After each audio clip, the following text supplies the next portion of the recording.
Akong patatas dito. Huhukayin natin kasi natatabunan ang aking tanim na sili. So andito yung puno. Ganito yung puno ng patatas. So ito ay bata pa talaga ito, pero dahil gusto kong matanggal yung nagtatabon sa sili, ayan yung laman niya oh.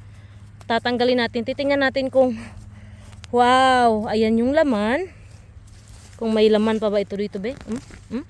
Ay, kulay red. Tingnan natin to. Ano kulay to? Uy, kulay red. Ay, bastos. Kulay red. Ha? Oh, may red na patatas. Ay, may puti doon. Ayun, nabaon. Ang laki. Ay, hindi pala sakto. Liit, Jolene. Ayan. Oh, ayun, ang laki. Ang laki nito. Ayun. Uy! Oh, wow, ang laki.